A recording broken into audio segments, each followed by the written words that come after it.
dimy amby roapolo taona izao idomona izay vehivavy miaraka amina vehivavy na lesbienne. Raha ny nambarany dia sady mifankatia amina lehilahy ny tenany no misipa amin'ny vehivavy ihany koa. Ny manao amin'ny vehivavy anefa ny tena azahoany fahafinaretana bebe kokoa ary mitana ny anjara toeran'ny lehilahy idomona mpanaovana firaisana ara-nofo amin'ny vehivavy toa azy. Efa natoraly be moa zany izy ity sa hoe taty aoriana vao tonga tamin'izao stade zao ianao? Raha amiko manokana tena hoe zany zavatra ny ainako dia naturel le izy, tsisy hoe zavatra nieritreretina, tsisy hoe tamin'ny fotoana ohatran'io ny influencer an'ilay izy na tonga le décision hoe lasa manam-pitiavana amina vehivavy. Dia amiko ilay izy naturel zany e. Dia amin'izay mahanaturel anazy zay a, ianao ve tonga dia vehivavy ihany tianao sa misy fotoana tia lehilahy ihany koa? Za le sokajiana hoe dire hoe pansexuel, zany hoe efa nazavaiko moa zany misy fotoana hoe je suis plus attirée par la personne que par son sexe, na hoe vehivavy izy na lehilahy, zany hoe tsy dia tena le mahavehivavy anazy na ny lehilahy anazy no miattiré anahy fa hoe olombelona ohatrany ahoana izy ao anatiny ao. Dia miaraka misy fotoana miaraka amina vehivavy dia misy fotoana miaraka amina lehilahy, tsisy olana mihitsy ilay izy. Dia teny amin'izay aloha misy fotoana miaraka tamina vehivavy, misy fotoana miaraka tamina lehilahy. Iza zany hoe misy tsirony kokoa aminao ny miaraka amina vehivavy sa ny miaraka amina lehilahy? Ty aloha tena ohatrany hoe tsindriky kely samy hafa mihitsy ny miaraka amina vehivavy dia miaraka amina lehilahy, na ny attitude na ny zavatra iainanao miaraka amin'ireo karazan'olona anankiroa dia samy hafa mihitsy. Raha ohatra hoe za zao miaraka amina vehivavy dia plus manana côté un peu dominante rehefa miaraka amina sika, rehefa miaraka amina bandy indray dia plutôt lasa féminine kokoa zany rehefa miaraka amina lehilahy. Dia samy hafa be mihitsy ilay izy fa après amin'izay hoe inona les besoins ao anatin'ilay couple, inona ilay zavatra tadiavina miaraka aminazy dia ça dépend an'izay. Dia izay mahatonga anao hoe tsisy olana mihitsy na que ce soit un mec ou une meuf. Fantatry indray ray aman-dreny ary ve hoe lesbienne ianao? Tsy fantapantany ihany ilay izy satria zavatra iaina, zavatra hitany madinina hoe mahakasika ny zanany. Fa ohatrany hoe raha mamanay manokana aloha zao tsy manisy olana.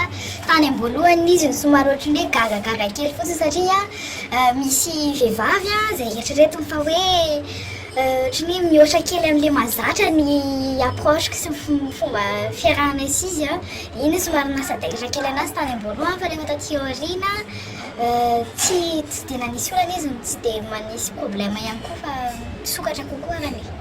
Ary ny fiarahamonina mahafantatra? Ny ankamaroan'ny olona moa zany rehefa zaho ramiko manokana izy tsy tsisy tokony halafinako anazy aloha zany.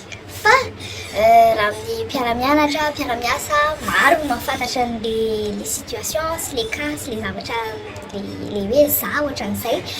Fa ny ankamaroany aloha tsy dia misy hoe manisy olana be.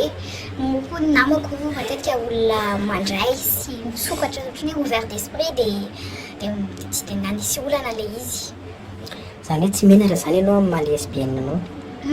Tena tsisy mahamenatra anazy satria naturel ao ilay izy. Izay moa ilay fantaniana tamin'ny voalohany hoe na dia hoe niezaka niady tamin'ilay izy ary matoa niaraka tamina lehilahy zany misy fotoana, matoa koa miaraka amina lehilahy dia misy hoe eritreritra ihany zany tao anaty tao, misy ezaka hoe est-ce que c'est pas ça, tsy tia ve ilay lalana tokony aleha.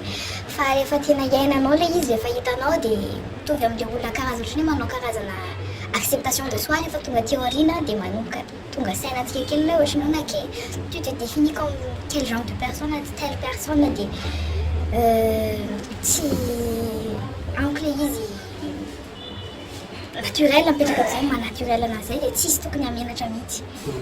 Question sexe indray, raha manao sexe amin'ny vehivavy ve ilay mampiasa fitaovana ohatrany hoe sextose sy ny karazany sa tonga dia ahoana ny fomba anaovana azy? Question sexe satria araky le tazavakely teo za zao plutôt za no dominante anatin'ny couple anay rehefa hoe andro am'izay dia misy fotoana manao karazana jeu kely dia pour lui donner plaisir dia mampiasa fitaovana, mampiasa tanana, mampiasa rehetrarehetra. Farangamba sisy ilay hoe mety manana hevitra na apense hoe hiala amin'ny maha lesbienne izay any rena ka manana eritreritra ny hiteraka ihany koa. Za manokana manana eritreritra ny hiteraka aloha fa tsy manana eritreritra ny hoe hanambady be satria raha ohatra mbola eto Madagasikara aloha zany dia raha hoe hanao mariage ka ohatra ka hoe vehivavy le tiako ao aoriana amin'izao fotoana ohatra tsy possible mihitsy zany hoe ny hanambady an'iny olona iny fa mety possible mety hoe hiteraka manana eritreritra ny hiteraka zany.